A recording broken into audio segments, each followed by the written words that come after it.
네, 오늘 본문 말씀은 에베소서 6장 1절로 9절까지 말씀입니다.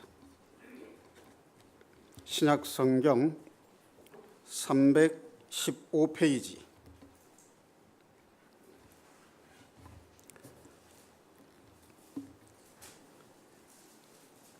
찾으셨으면 함께 봉독하시겠습니다. 자녀들아, 주 안에서 너의 부모에게 순종하라. 이것이 옳으니라. 내 아버지와 어머니를 공경하라. 이것은 약속 있는 첫 계명이니 이로써 내가 잘되고 땅에서 장수하리라. 또 아비들아, 너희 자녀를 노엽게 하지 말고 오직 주의 교훈과 훈계로 양육하라. 종들아, 두려워하고 떨며 성실한 마음으로 육체의 상전에게 순종하기를 그리스도께 하듯 하라. 눈가림만 하여 사람을 기쁘게 하는 자처럼 하지 말고 그리스도의 종들처럼 마음으로 하나님의 뜻을 행하고 기쁜 마음으로 섬기기를 주께 하듯 하고 사람들에게 하듯 하지 말라. 이는 각 사람이 무슨 선을 행하든지 종이나 자유인이나 주께로부터 그대로 받을 줄을 알미라. 상전들아, 너희도 그들에게 이와 같이 하고 위협을 그치라. 이는 그들과 너희의 상전이 하늘에 계시고 그에게는 사람을 외모로 취하는 일이 없는 줄 너희가 알미라. 아멘. 오늘 성경 말씀의 제목을 그리스도인의 인간관계 거듭나기라는 제목으로 정해봤습니다. 우리가 이 세상을 살아가는 동안에 겪는 문제와 어려움이 여러 가지가 있습니다마는 그 중에서 인간관계에서 오는 스트레스 또는 인간관계에서 오는 갈등과 문제점들을 우리는 늘 경험하고 있습니다. 그런데도 불구하고 그런 문제에 대해서 성경적으로 어떻게 해결할 것인가를 찾아보고 돌이켜보는 그런 것이 사실 쉽지가 않는 것 같습니다. 성도 여러분, 문제가 없다면 해답이 있을 수 있을까요? 문제가 없다면 답도 없습니다. 우리 신앙생활에 문제가 없다고 여기고 살게 되면 해답을 구할 수 없습니다. 다시 말하면 우리의 신앙생활은 변화되어 성장할 수 없다는 뜻입니다.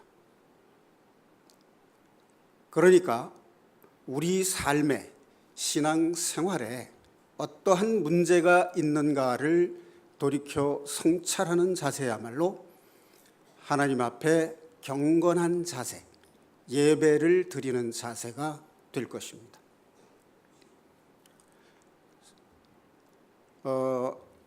우리가 살아가면서 문제가 되는 것 중에 아주 중요한 것이 있는데 별로 신경 쓰지 않고 덮어두고 사는 것이 있습니다. 그게 뭐냐면 열등감이라고 하는 겁니다. 열등감, 내가 무슨 열등감이 있어? 그런 거 잊은 지 오래됐어. 이제 그렇게 생각을 하고 자신은 별 문제가 없다고 덮어두기 쉽습니다. 자, 이 말을 다른 각도에서 보면 사람들은 누구나 다른 사람에게 인정을 받고 싶어하는 마음이 있습니다. 인정을 받지 못하면 섭섭합니다. 내가 남달리 무슨 봉사를 했다든가 또는 헌금을 했다든가 또 누구에게 좋은 일을 했다든가 이럴 때 다른 사람은 몰라도 내 주변 가까이에 있는 사람은 알아주기를 바라는 마음이 있어요. 인정받고 싶어하는 마음이 있습니다. 그런데 알아주지 않고 인정을 해주지 않으면 어떻게 되죠? 섭섭합니다. 그래서 자기 스스로가 자랑을 하고 싶어 해요. 이제 이렇게 되면 주변 사람들로부터 시기와 질투를 받게 됩니다. 참 이상합니다. 우리나라 속담에만 있는 게 아니라 서양 속담에도 있습니다. 사촌이 땅을 사면 배가 아프다. 이게 당연히 가까운 친척이 땅을 사면 잘 살게 됐다는 걸 축하해 줘야 되는데 왜 배가 아플까요? 서양 사람들의 속담은 헤드에이크, 머리가 아프다라고 돼 있어요. 글쎄 그 사람들은 왜 그렇게 표현하는지 모르지만 어쨌든 본질적으로는 같습니다. 자, 그래서 시기 질투를 받게 되면 또 어떻게 되느냐? 미운 마음이 생깁니다. 그래서 다툼이 생겨요. 시기와 질투와 다툼, 그 사이에는 자기의 자랑하고자 하는 마음, 이것이 되풀이되면서 마치 날줄과 시줄처럼 우리의 인생이라고 하는 천을 짜나갑니다.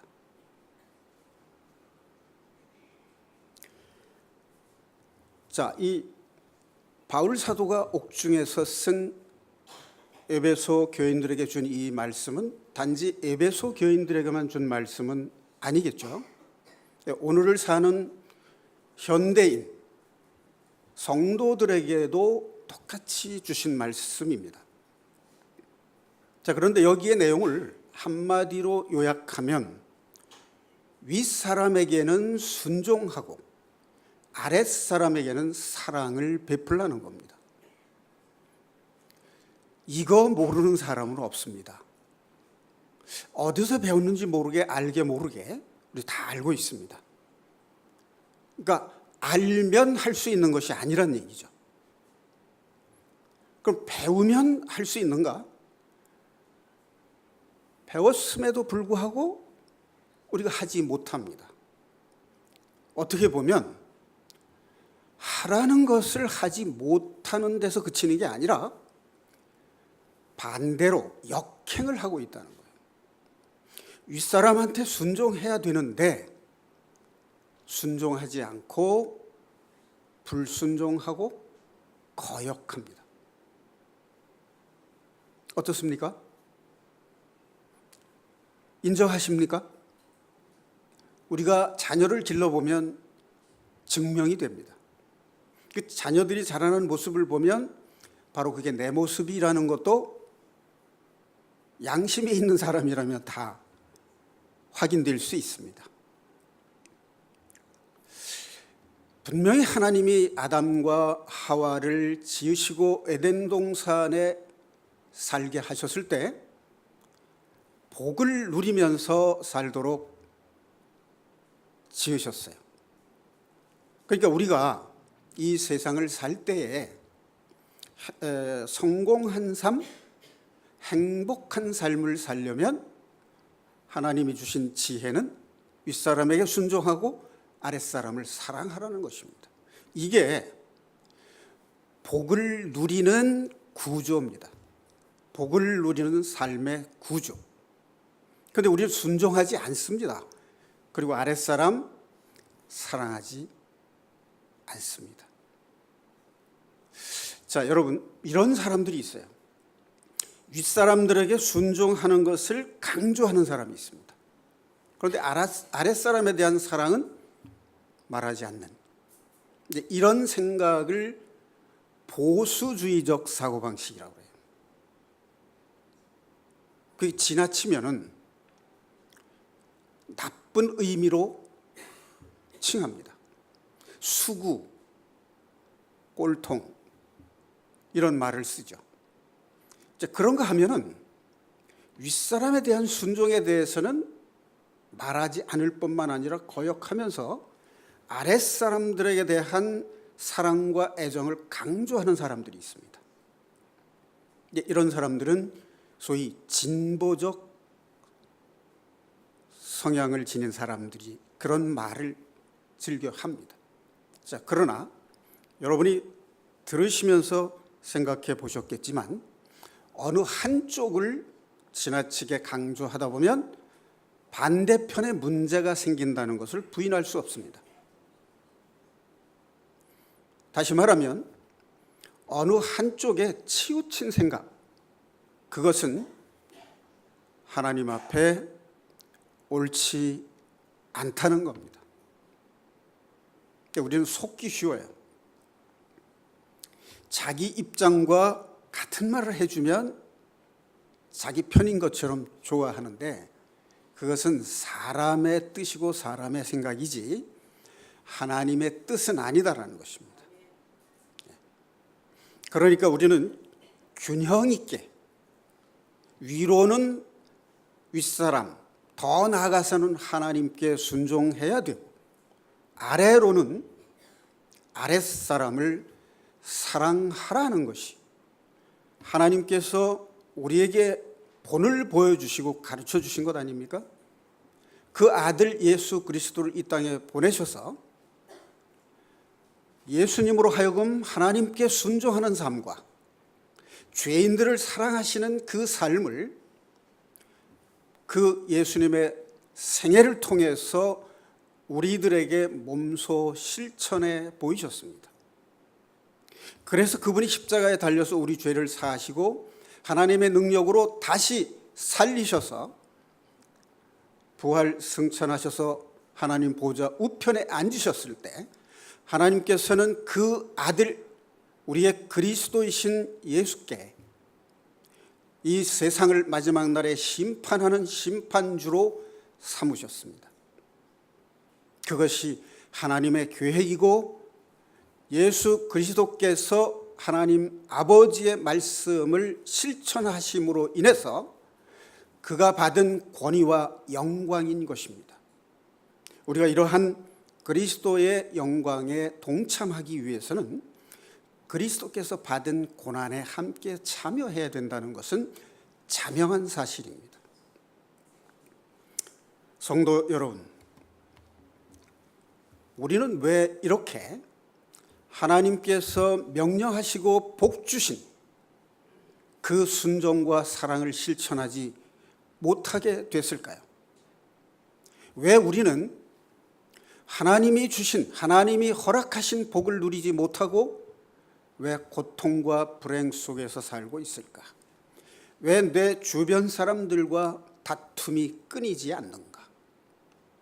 그만큼 내 마음 속에는 편함이 없고 불편한 삶을 살고 있는가? 그러면서도 우리는 성공과 행복을 꿈꾸고 있는가? 무엇이 문제인가 하는 것입니다. 여러분, 우리의 싸움은 혈과 육의 싸움이 아니요 어둠의 세상 주관자들과 하늘에 있는 악한 영들이라고 하는 말씀이 성경에 분명히 기록되어 있습니다. 성도 여러분, 이제 내가 나의 육신적 욕망에 매여서 그 사투를 벌일 것이 아니라 그 배후에 있는 진짜 우리의 적, 사탄의 악한 영을 분별할 줄 알아야 됩니다. 우리는 일상생활 속에서 영적 전쟁을 벌이고 있는 것입니다. 오늘 이후부터 내 삶에 있어서 영적 전쟁이 무엇인가를 성찰하는 삶을 좀 살 필요가 있을 겁니다. 사탄은요, 하나님께서 아담과 하와를 지으시고 복 주시고 에덴 동산에서 행복하게 사는 것을 회방했습니다. 그래서 선악과를 따먹게 유혹을 했습니다.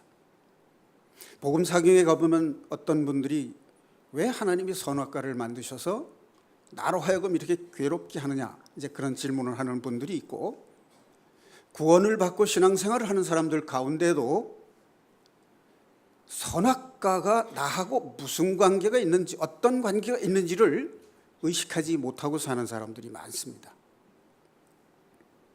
여러분 속에 부인할 수 없는 선악과가 있습니다. 내가 이 선악을 알게 하는 나무의 열매를 먹는다면 눈이 밝아 하나님과 같이 되리라.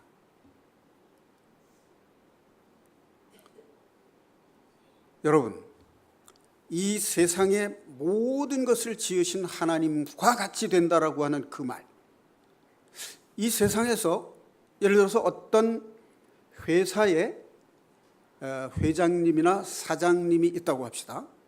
그분이 굉장히 능력이 있고 존경을 받고 사랑을 받는 분이라고 가정을 한번 해보세요.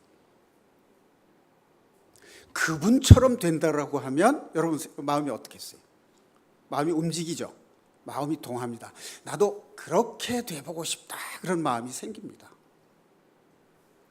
그런데 그 마음이 그분을 도와서 함께 영광을 누리면 이건 선한 마음인데, 왠지 그분 없이 그분을 대신해서 내가 그걸 하고 싶은 마음, 이게 바로 교제의 단절이 되는 계기가 되는 겁니다. 하나님과 같이 되리라 해서 선악과를 먹었더니 하나님과 내가 교제가 단절된 겁니다. 여러분이 가장 원하는 것을 어기는 사람하고 계속 아무 일 없던 듯이 교제할 수 있습니까? 내가 가장 소중히 여기는 것을 어기는 사람, 내가 가장 가치 있게 생각하는 것을 반대하는 사람, 그 사람과는 교제가 단절되는 것입니다.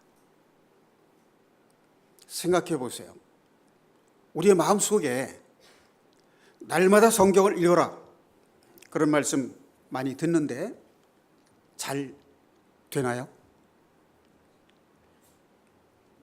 안 되는 이유가 뭐냐는 거죠. 해야 되는 건 아는데, 듣고 배워서 아는데 안 되는 이유가 뭐냐? 지금까지 여러분들은 그게 다 내 잘못, 나의 죄라고만 생각했어요.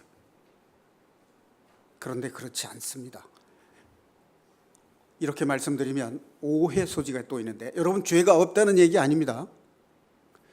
여러분이 할 수 없는 그 죄의 근본 원인이 누구냐 하는 거예요. 그게 바로 악한 영, 사탄 마귀의 회방이요 장난이라는 것입니다. 하나님 앞에 교만한 마음, 하나님이 가장 싫어하는 게 교만이에요.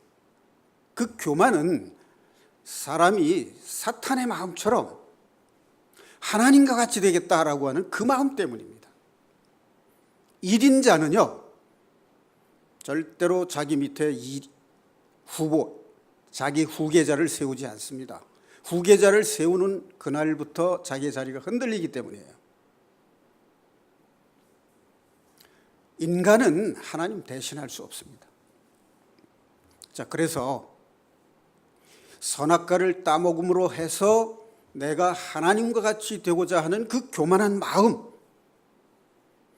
그것이 바로 하나님께 대한 불순종의 시작입니다. 이 불순종의 마음, 거역하고자 하는 마음이 내 뒤에서 강력하게 나를 지배하고 있기 때문에 내가 하나님 앞에 순종하고자 하는 그 마음을 막아버리는 힘이 있다는 겁니다. 아이들 길러보세요. 이성에 눈 뜨고 이성이 자라고 머리가 커지면 부모님 말씀에 토를 답니다. 서서히 불순종하기 시작하고 거역하기 시작하고 자기 뜻대로 살고 싶어 합니다. 이게 바로 나의 모습이에요. 혈통을 통해서 전해진 아담의 죄성이 나의 후손들에게 나타나고 있다는 것을 확인할 수 있습니다. 그렇다면 나에게는 그것이 없느냐? 없다고 한다면 거짓말이죠.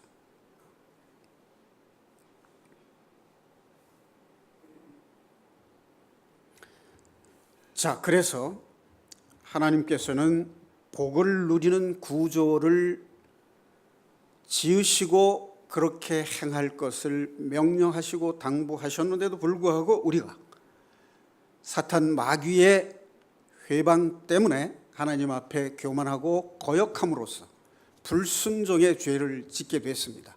그것이 로마서 1장 28절로 32절까지의 내용에 잘 나와 있습니다. 자, 성경 하나 보겠습니다. 디모데후서 3장 1절입니다. 345페이지, 신약 성경 345페이지입니다. 찾으셨으면 제가 읽겠습니다. 너는 이것을 알라. 말세에 고통하는 때가 이르러 사람들이 자기를 사랑하며 돈을 사랑하며 자랑하며 교만하며 비방하며 부모를 거역하며 감사하지 아니하며 거룩하지 아니하며 무정하며 원통함을 풀지 아니하며 모함하며 절제하지 못하며 사나우며 선한 것을 좋아하지 아니하며 배신하며 조급하며 자만하며 쾌락을 사랑하기를 하나님 사랑하는 것보다 더하며 경건의 모양은 있으나 경건의 능력은 부인하니 이 같은 자들에게서 내가 돌아서라. 이 부분은 바울 사도가 디모데에게 마지막으로 가르친 말입니다. 자, 이와 같이 말세에 사람들의 마음이 하나님을 거역하고 불순종하는 그 마음을 19가지로 열거를 해놨습니다. 자, 그런데 예수님께서 이 땅에 오셔서 우리의 죄를 대속하시고 십자가에 죽으심으로 우리 죄를 대신 갚아주시고 하나님의 능력으로 부활하셔서 하늘에 오르시어 하나님의 보좌 옆에 우리 죄를 대언하는 대제사장으로 계십니다. 이 말은 무엇을 의미하느냐? 예수님께서 지금 에베소서 6장에 말씀하신 이 복을 받는 구조, 인간과 인간 사이의 삶을 통해서 복을 받게 하신 하나님의 이 계획이 사탄의 회방으로 인해서 파괴되고 타락한 그것을 다시 회복시켜 주신 분이 예수님이십니다. 우리는 할 수 없는데 예수님은 그것을 하셨어요. 에덴 동산에서 아담과 하와를 축복하신 하나님의 내리신 그 복을 다시 누릴 수 있도록 회복해 주신 것이 예수님이십니다. 자, 그런데 성도 여러분, 우리는 예수님께서 우리의 죄를 대속해 주신 것만을 강조해서 부각시켜서 생각하고 있습니다. 좀 전에 말씀드렸지만 분명히 예수님은 십자가에 죽으시고 또 부활하셨습니다. 그런데 우리는 십자가만 강조하지 부활을 잊고 있다는 얘기입니다. 근데 우리가 이 행복한 삶을 사는 이 구조를 할 수 없는 이유가 바로 여기에 있습니다. 여러분, 내가 죄 사함 받은 것만 생각하고 내가 잘못을 저지를 때마다 회개를 되풀이하면서 자백하면 하나님께서 대제사장이신 예수 그리스도의 중보기도를 들으시고 나를 용서해 주신다고만 믿으면, 그렇게만 믿고 신앙생활을 하면 절대로 내가 변화되지 않습니다.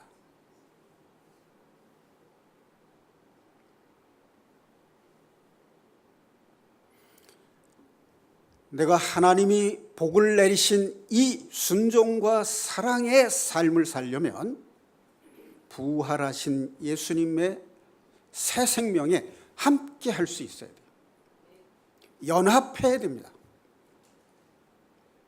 자, 여러분, 여기에 굉장히 아름답고 평화스러운 모습을 한 천사 같은 여인이 있다고 가정해 봅시다.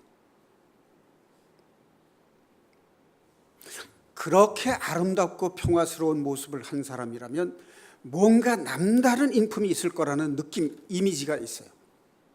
그래서 그런 사람과 가까이 지내고 싶은, 친구로 지내고 싶고 가족으로 지내고 싶고, 할 수만 있다면 사랑하는 연인이라면 얼마나 좋겠습니까? 자, 그런 바람이 있다면 우리가 더러운 때가 묻은 옷을 입고 그 사람 가까이 갈 수 있을까요? 적어도 그런 사람에게 가까이 가고 싶은 마음이 있다면 깨끗한 옷은 입어야 될 거 아닙니까? 화려한 옷은 아닐지라도. 그렇지요? 자, 그럼 우리가 외모로 아름다운 모습만 갖추면 그 사람 곁에 가까이 갈 수 있을까요? 그분의 속성이 외모로 아름다운 뿐만이 아니라 마음이 평화스럽다라고 하는 겁니다. 그 내면의 아름다움, 인품의 아름다움, 그것이 없이는 그 아름다운 사람에게 가까이 갈 수도 없고 그 사람과 사귈 수 있는 사귐을 가질 수 없다는 것입니다. 자, 그럼 이번에는 아름다운 여인이 아니라 그 자리에 예수님이 계신다고 한번 상상을 해보세요. 예수님은 어떤 분이십니까? 이 땅에서 우리가 정치 지도자들이 정말 불공평하지 않고 부정을 저지르지 않고 부패하지 않고 하나님의 공의에 입각해서 정치를 하는 지도자가 나오기를 수많은 백성들이 기대를 하고 있지 않습니까? 그런데 역사가 이어지고 되풀이되는 동안 그런 분들은 별로 없었습니다. 우리나라에서도 조선 500년 왕조를 통해서 꼽을 수 있는 왕이 세종대왕과 정조대왕이라고 이렇게 꼽습니다. 그만큼 드물죠. 성서에도 보면 구약 성경에 이스라엘 백성들을 통치한 왕들을 보면 선한 왕들보다는 악한 왕들이 훨씬 더 많았습니다. 자, 우리가 온 인류가 역사가 시작되면서 역사가 끝나는 날까지 하나님의 공의와 사랑을 베풀 수 있는 위대한 통치자가 오기를 기대하는데 그렇게 우리가 기대하는 그것을 이루실 수 있는 유일하신 분이 바로 예수님이시잖아요. 우리가 그분에게 가까이 가고 싶습니다. 그분에게 인정을 받고 싶습니다. 그분과 사귐이 있는 친한 사이가 되고 싶습니다. 더 나아가서 그분의 측근이 된다면 얼마나 좋겠습니까? 그런데 우리가 죄로 얼룩진 마음을 가지고 그분과 사귈 수 있겠습니까?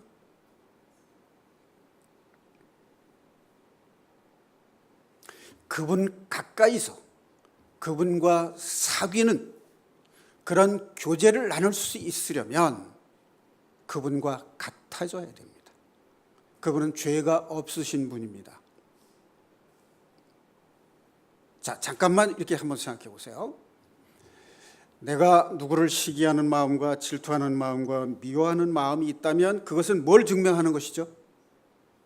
내 속에 죄가 있다는 것을 증명하는 겁니다. 남이 나를 책망하거나 모함하거나 하면 우리는 어떻습니까? 분개합니다. 화가 납니다. 그것은 무엇을 의미하느냐 하면 내 속에 죄가 있다는 것을 하나님 앞에 스스로 드러내서 고백하는 모습입니다. 자, 여러분, 화나고 분개하고 시기하고 질투하고 다투는 그 모습은 하나님 앞에 내 죄를 그대로 드러내서 보이는 거예요.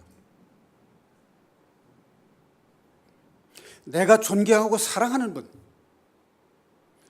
그분의 인정을 받고 싶은 그분 앞에서, 사귀고 싶은 그분 앞에서 나의 더러운 죄의 모습을 그대로 드러내고 있다는 것을 우리는 심각하게 생각해 봐야 됩니다.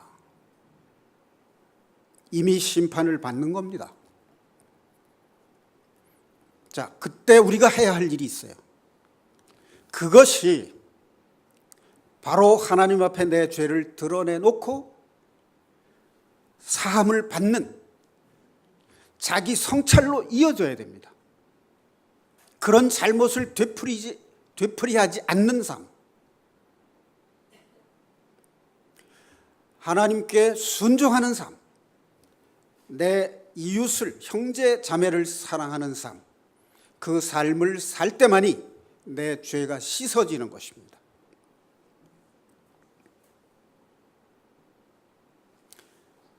예수님은 십자가에 달리시는 온갖 수모와 모욕을 당하시고 조롱을 당했지만 그를 배척하고 조롱하는 사람들 앞에서 화내시지 않았습니다. 분노하지 않았습니다. 그리고 오히려 하나님 앞에, 하나님 아버지, 저들을 용서하시옵소서. 저들이 하는 짓이 무엇인지를 알지 못하나이다. 이렇게 기도를 하셨어요. 그게 뭘 의미하느냐면 죄가 없는 분이기 때문에 할 수 있는 거라는 거예요. 우리가 다른 사람이 잘 되는 걸 시기 질투하는 마음이 있다는 것은 우리 속에 죄가 있다는 것을 증명하는 겁니다. 우리 속에 죄가 없다면 그 사람이 잘 되는 것을 축하해 줄 수 있어요. 우리를 모함하는 사람까지도 용서하는 마음을 가질 수 있게 된다면 그게 예수님의 마음이고 우리 마음 속에 죄가 씻겨진 마음이고 세상에서 구별되어서 예수님께 속한 사람이 됐다는 증거입니다. 자, 그런데 여러분, 사랑하는 성도 여러분, 어떻게 하면 우리가 윗사람에게 순종하고 아랫사람에게 사랑을 베푸는 그런 삶을 살 수 있을까 하는 겁니다. 자, 부부 관계 속에서도 남편은 아내에게 자기를 위해달라고 요구합니다. 그러면서 하는 말이 남자는 자존심 하나로 사는 거야.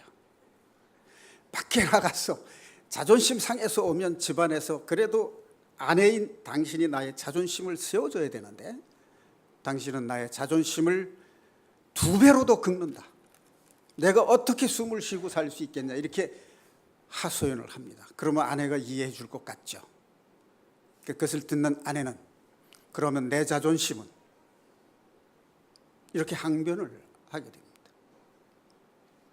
서로가 자기만을 위해달라고 하는 이 마음, 이게 어디서 왔다고 그랬죠?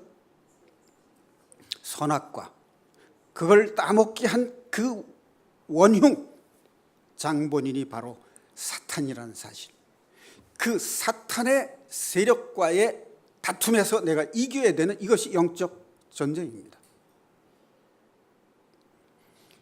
그 부부의 관계에서 나를 중심으로 나를 위해달라는 마음이 바뀌어져야 돼요. 그러려면 자기 마음이 내려놔야 됩니다. 내가 주인공이라고 생각하는 한 그거는 고쳐지지 않습니다. 내가 아니면 내 아내를 누가 위해 주겠는가? 내가 아니면 내 남편 누가 위해 주겠는가? 내 남편의 자존심을 내가 세워줘야 되겠다. 그렇다고 해서 남들 앞에 다른 사람 무시하고 내 남편만 세우면 그것은 다른 사람에게 상처를 주는 겁니다. 그것은 세련되지 못한 방법이겠죠. 다른 사람에게도 보기 좋게 저 사람은 참 자기 남편을 위하는 게 참 세련되고 훌륭하다, 이러한 느낌을 줄 수 있어야 그게 진정한 위함입니다. 서로가 가까운 상대에게 가장 상처를 주기 쉽습니다. 모르는 사람들이 나에게 자존심 상하게 하고 상처 준 것은요, 돌아서서 시간이 지나가면 잊어버립니다. 그러나 가까운 사이일수록 상처받으면 그 상처가 깊이 상처가 납니다. 그리고 그 상처가 치유되는데 오랜 세월이 걸려요. 못이 박힙니다. 자, 부모는 자녀를 어떻게 대해야 되는가? 부모는 자식을 잘 되라고 훈계를 하는데 그걸 듣는 자녀는 노여워합니다. 그래서 성경은 뭐라고 얘기하냐면 노엽게 하지 말라. 인격적으로 대우하고 하나님의 말씀으로 양육하고 훈계하라는 겁니다. 자, 여기 보니까 오늘 읽은 본문 말씀에 보니까 종들에게 당부하신 말씀은 길게 돼 있어요. 에베소 6장 5절부터 종들아가 나오는데 이게 8절까지 5, 6, 7, 8 4절, 4절이 있습니다. 자, 그런데 육신의 상전을 섬기기를 주님께 기쁜 마음으로 섬기듯이 섬기라고 하고 있습니다. 그러니까 사람을 겉으로는 기쁘게 하고 속으로는 미워하면서 하지 말고 기쁜 마음으로 섬기기를 주께 하듯 하고 사람들에게 하듯 하지 말라. 자, 그런데 그 밑에 8절에 사람이 무슨 선을 행하든지 주께로부터 그대로 받을 줄을 알미라. 이게 하나님께서 그 상을 주신다는 거예요. 그대로 갚아주신다.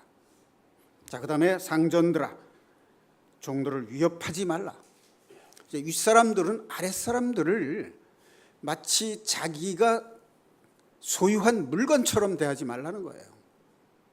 이용해 먹지 말라 이거죠.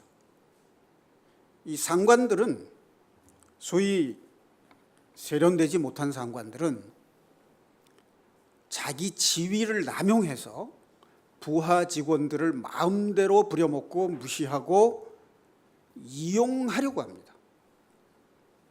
자기가 승진하는데, 자기 지위를 높이는데, 자기가 어떤 이익을 취하는데 이용하려고 한다는 거죠. 그러지 말라는 겁니다. 자기 자녀를 사랑하듯이 종들을 사랑하라는 겁니다. 자, 이런 관계, 어떻게 하면 우리가 이런 관계를 이룰 수 있을까? 좀 전에 말씀드렸다시피 주님께서 이 회복하신 이 관계, 우리가 어떻게 우리 마음속에 이것을 회복하고 주님을 따를 수 있을까? 자, 이제 자연현상 하나를 예로 들어보겠습니다.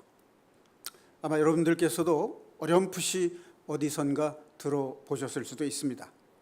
감나무를 고엽나무에 접붙이는 거 아시죠?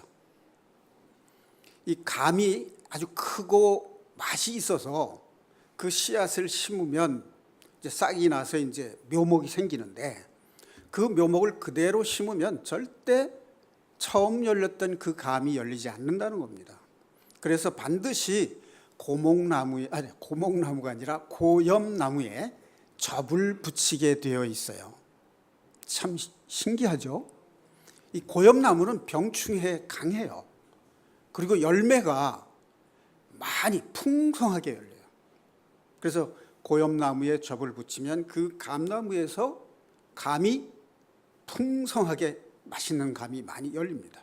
이 경상북도 쪽에 가면 감나무 5그루만 심으면 그 감에서 열린 감을 가을에 이제 껍질을 벗겨서 꽃감을 만들면 자녀를 대학까지 보낼 수 있다고 합니다.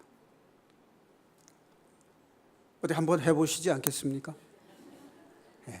뭐 예전에는 제주도에 귤나무를 심으면 몇 그루만 심어도 자녀를 대학에 보낼 수 있었다라는 말이 있습니다만 요즘엔 그렇지 않은 것 같습니다. 그래서 요즘에 TV에 가끔 보면은 아로니아라든지 뭐 그 블루베리라든지 건강에 좋은 그런 그 좋은 나무 열매 같은 거를 이제 심어서 수확을 올리는, 큰 수입을 올리는 그런 사람들 이야기가 소개되고 있더라고요. 근데 그거 보니까 뭐 3년에서 한 5년 정도 실패 경험을 쌓고 공을 들여서 성공을 했는데, 10사람이 그렇게 했다고 해서 10사람 다 성공하는 것은 물론 아니라는 겁니다. 자, 그러니까 모든 일에는 하나님이 우리를 사랑하신 것처럼 그렇게 사랑으로 정성을 들이는 사람들이 아마 성공하게 돼 있나 봐요. 자, 그럼 두 번째 접붙이는 얘기 들어보실래요? 이스라엘을 가리켜서 상징하는 나무가 있죠. 감람나무. 그럼 이방인을 가리켜서 뭐라고 하죠? 돌감람나무라고 합니다. 이 돌감람나무를 이스라엘 백성들이 예수 그리스도를 받아들이지 않자 이방인에게 복음이 전해졌어요. 이게 바로 뭐냐면 돌감람나무가 원감람나무 가지에 접붙여진 겁니다. 자, 여러분, 우리가 죄 사함 받고 구원을 받아서 거듭났을 때 어디에 접붙여진 줄 아십니까? 참 포도나무인 예수 그리스도에게 접붙여졌습니다. 요한복음 15장 4절 5절 말씀. 자, 이제 우리가 하나님이 복을 주시기 위해서 서로 사랑하라고 하신 이 말씀, 윗사람에게 순종하고 아랫사람을 사랑하라고 복을 주신 그 말씀을 행할 수 있는 능력이 누구에게 있습니까? 나에게 있다고 하면 이게 또 잘못되는 거예요. 나에겐 그런 능력 없습니다. 나에게 그런 능력이 있다고 생각하면 이게 큰 문제예요. 이런 생각을 가지고 있으면 성화가 안 돼요. 신앙이 성장하지 못합니다. 내가 할 수 있다라고 믿으면 예수님이 십자가 대속하심으로 죄 사함 받았다는 것밖에 믿지 못하는 것이 결과가 돼요. 포도나무가 열매를 맺는 게 어찌 가지의 능력이겠습니까?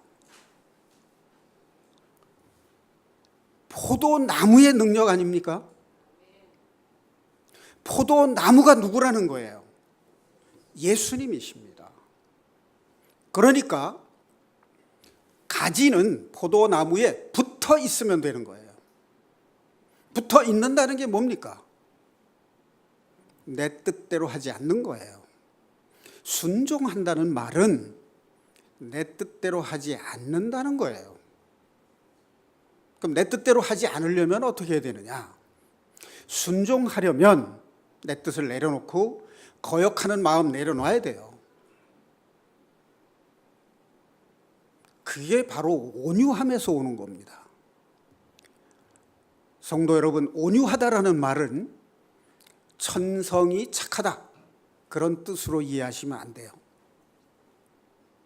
그런 사람도 불순종하고 거역하기 때문입니다. 착해 보이는 사람, 하나님 안 믿는 사람 많습니다. 하나님을 믿는 사람 중에 착해 보이는 사람들 있는데 그분들 하나님 말씀 잘 안 듣는 사람들 많아요. 성경 잘 안 읽어요. 기도 잘 안 해요. 복음 전도 잘 안 해요. 시기 질투합니다. 자, 그러면 온유하다는 게 뭐라고 했죠? 마태복음 산상수훈에서 온유한 자에 대한 말을 했었죠. 온유하다 그러면 성경 속에 어떤 인물이 생각이 납니까?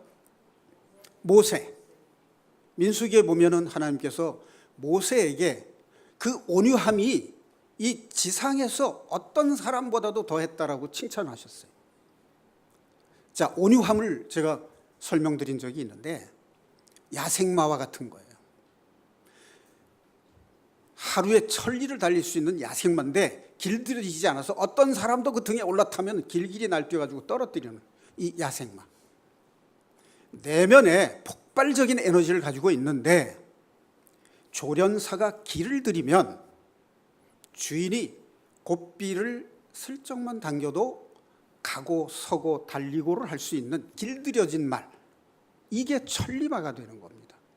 바로 모세가 내면에 폭발적인 에너지를 가지고 있었던데 하나님 말씀에 순종함으로써 이스라엘 백성을 애굽에서 구원해내는 지도자가 된 겁니다. 사냥개, 우리나라 진돗개, 풍산개, 이런 개들은 맹수들에 비해서 작은 몸집을 가졌지만 자기 목숨을 바쳐서 주인을 지키는 용맹스러운 기질을 가지고 있습니다. 근데 이런 사냥개들이 만약에 길들여지지 않았다고 생각해 보세요. 사람을 맹수를 물듯이 죽기 살기로 대들어서 문다 그러면 큰 문제가 생기죠. 잘 길들이고 조련을 하면 주인의 말에 철저하게 순종을 합니다. 바로 이게 온유한 거예요. 우리는 누구의 말에만 순종해야 되는 거죠? 하나님의 말씀에만 순종하는, 그게 바로 온유한 거예요. 그런 온유함을 가지지 않으면 우리 속에 계속해서 시련과 고난이 옵니다. 이 연단이 끝이질 않아요. 그 연단을 끝이게 하려면 내가 온유함의 훈련을 통과해야 됩니다. 자, 여러분, 이러한 온유함을 간직하려면 어떻게 하면 좋겠습니까? 자, 좀 전에 거듭난다라고 하는 것에 대해서 말씀을 드렸는데 접붙임으로 말씀을 드렸습니다. 우리의 인간관계도 거듭나야 됩니다. 이제는. 자, 바울 사도가 내가 약해질 때에 강해짐이라 하는 말씀을 했죠.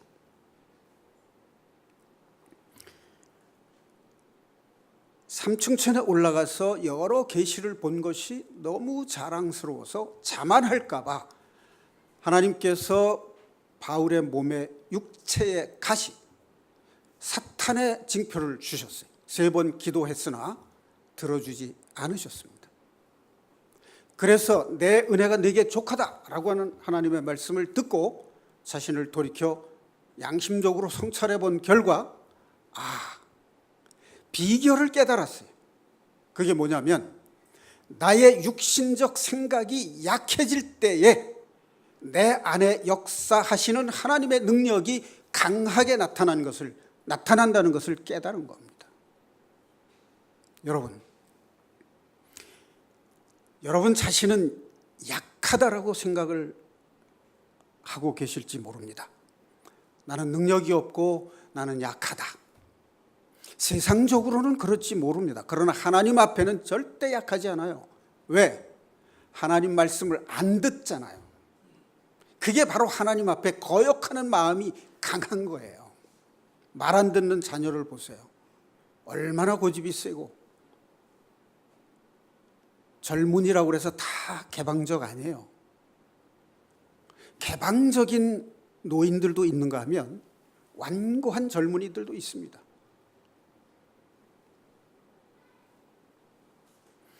하나님의 말씀에 순종하지 않는 마음, 거역하는 마음, 대하는 사람들에게마다 이 사람은 저렇고 이 사람은 이렇고 저 사람은 저렇고 그 사람은 그렇고, 교회 갔더니 교회는 어떠고 저떠고 목사님 어떠고 저떠고 불평불만이 계속 끊이지 않고 나온다면 이것은 결코 약한 것이 아닙니다.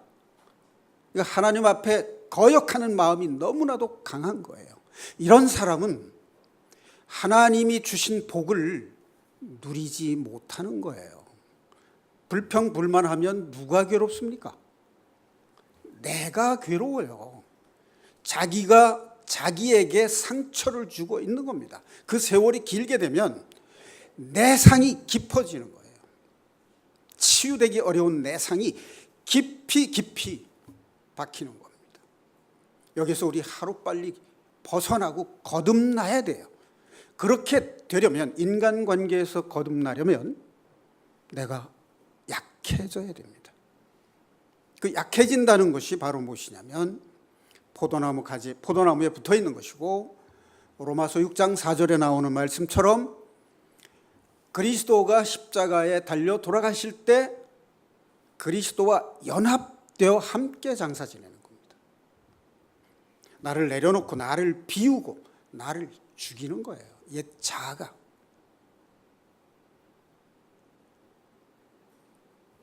이게 불교에서 말하는 무아의 경지와는 다른 겁니다. 무아는 내가 없어지는 거예요. 이건 내가 없어지는 게 아니에요. 장사 지내는 겁니다. 침례를 받을 때, 이게 구약에서는 할례에 해당되는 건데요, 할례라는 건 뭐냐면 하나님과 아브라함 사이에 사랑과 믿음의 관계로 약속을 한 증표예요. 할례는 아브라함이 하나님과 한 약속입니다. 사람과 사람 사이에도 약속을 지켜야 되는데 하나님과 한 약속을 안 지킬 수는 없지 않습니까? 그럼 세례를 받는다든가 침례를 받는다든가 하는 것은 누구와의 약속이냐? 예수님과 나와의 약속이에요. 예수님과 한 약속을 내가 안 지킨다는 게 말이 안 되잖아요. 약속 지키려면 나 중심으로 생각하고 주님을 외면해야 되나요? 아니면 주님을 중심으로 생각하고 나를 내려놔야 되나요? 말할 필요가 없습니다. 이제 침례를 받고 성찬을 참여한다는 것은 내가 죽고 그리스도 안에서 새로운 생명으로 살겠다는 하나님 앞에 거룩한 약속입니다. 그러니까 참여할 때도 경건한 마음으로 참여해야 되고 참여한 이후의 삶이 거룩하고 경건한 삶으로 변화되어야 됩니다. 내가 인간관계에서 하나님이 복을 주시는 그 구조로 삶의 복을 누리는 삶을 살기 위해서는 인간관계에서 거듭나야 됩니다. 그러기 위해서는 죄 사함 받은 것만 생각하면 안 되고 내가 그리스도 안에서 죽고 하나님께 대하여 새 생명으로 태어났다는 이 믿음, 그 믿음을 가지고 온유한 심정으로 하나님을 거역하는 마음을 내려놓고 순종하는 마음을 가질 때 내가 온유한 자가 되는 겁니다. 그러할 때 내 안에서 나의 육신적 자아는 약해지고 내 안에 계신 주님께서 강하게 나를 붙잡아 이끌고 인도하시고 역사하신다는 것을 믿으시기 바랍니다.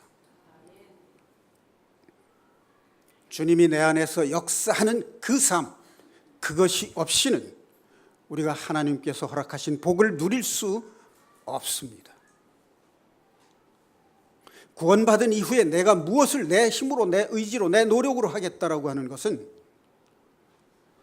죄 사함 받은 십자가만 생각하지 부활하신 주님의 능력이 내 안에 들어와서 내가 산다는 이 은혜 위에 은혜의 삶, 율법을 이루신 완성하신 주님이 내 안에 베푸신 그 은혜로 산다는 그 믿음을 아직 갖지 못한 상태입니다.